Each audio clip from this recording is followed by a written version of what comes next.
Welcome to Museum Archipelago. I'm Ian Elsner. Museum Archipelago is your audio guide through the landscape of museums. Each episode is never longer than 15 minutes, so let's get started. Attendants View is a blog of hand-drawn, single-page cartoons that capture a slice of a museum attendant's day. The comics show confused visitors, tourists asking the same questions over and over again, and museum board members flouting the rules. One of my personal favorites illustrates the horror of an attendant hearing the words, "Stop licking everything," shouted from a gallery just outside her view. Hi, I'm the writer and illustrator behind the Attendants View blog and website.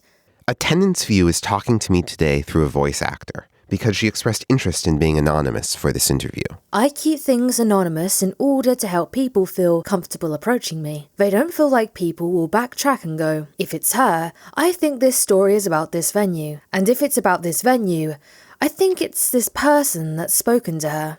Also, in the future as well, I wouldn't necessarily want to apply for a job somewhere and have someone go, oh, you're that person that does that website. In 2 or 3 years' time, are you going to be telling stories about us? It's a little bit of self-preservation, but it's also to help other people feel comfortable. Attendants View has been creating comics about her experiences in museums for 7 years. She says that about 60% of the comics are about something that has happened to her or around her personally, and about 40% of the comics are about events that colleagues and others have told her.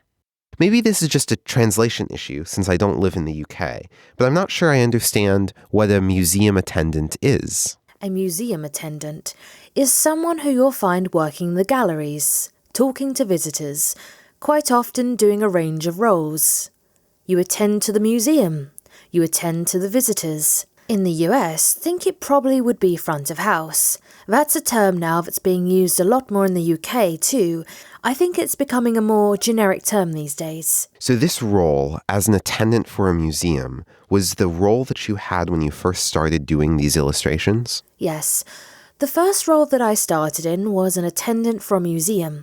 I started drawing them in work because myself and my colleagues would have certain situations happen.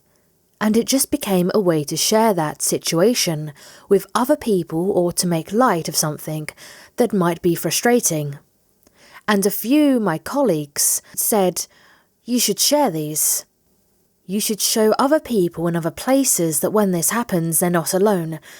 It's not them that has done or said something stupid or embarrassing. All of the staff do it. Also, the good things.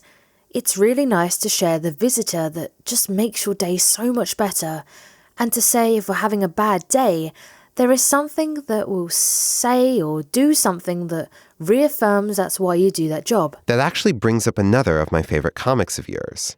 It's about a kid who's having the time of his life at a museum, and at the end of the day, when the museum attendant informs him that, yes, he can visit again, he is overcome with emotion and hugs the attendant. That's actually a pretty powerful story that a friend told me who had weeks and weeks where they were actually looking for another job.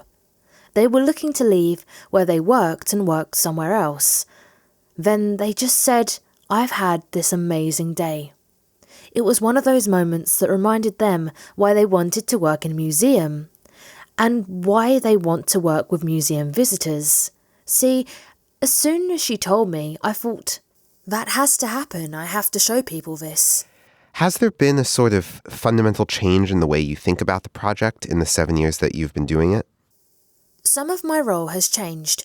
The job I do has changed somewhat, which has given me a perspective into other areas that I didn't have when I first started doing it. I occasionally have more cartoons now that might be what's happening with management or what's happening behind the scenes, but I still think it's important to share all of the aspects and again, show that there are some good days, good people, bad people. What about the fundamental changes in the political climate since you've started? There's quite a lot of problems financially.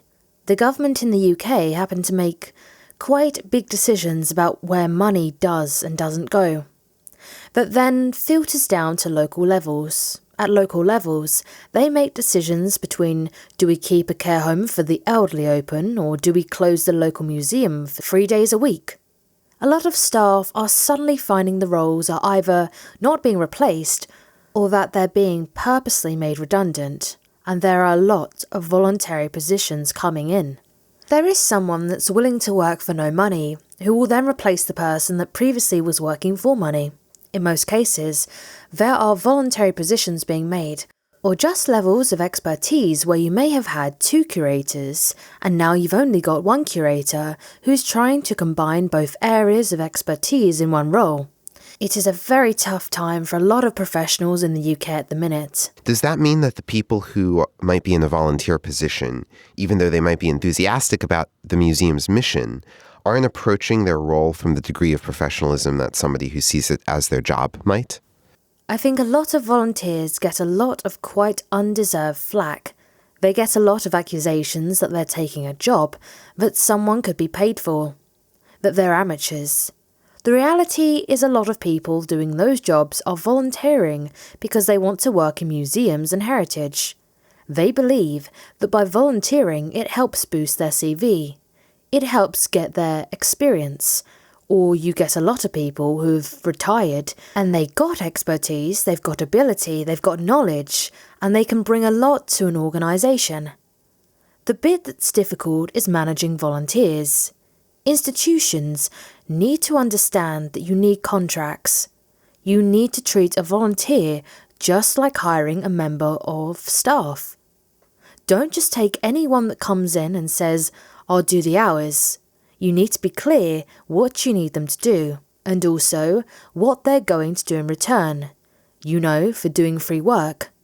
You do get the occasional clangor. You get the occasional person who flat out refuses to do something, makes a drama queen out of it. I've heard some quite exciting stories from America as well, with people using racial slurs in their guided tours, and they're not understanding why people have a problem with it. Then I think it's like any staff member. You have to treat your volunteers very carefully, because they can be wonderful people. They can be a real credit to an organisation, but you have to understand what they need and what you need. Yeah, I may occasionally tell stories about volunteers doing crazy, awful stuff, but I think for me that's part of the warning for you that you have to be careful. You have to remember that your volunteer is not the same as a straight-up staff member that's doing it for money, and that comes with many good and bad issues. Nowadays, in your 7 years of doing this, do you have a special routine when you get out the pens and start drawing? Are you drawing in a particular place every time, or do you just kind of do it wherever you have an idea? If anything, I've got less of a routine these days. I used to be very strict with myself. I used to have a schedule for when I was posting. Then I realised that I was sometimes searching for things to write about. So what will quite often happen now is I will jot things down as things happen. I'll make a note of it. As emails and messages come in, I'll flag them up.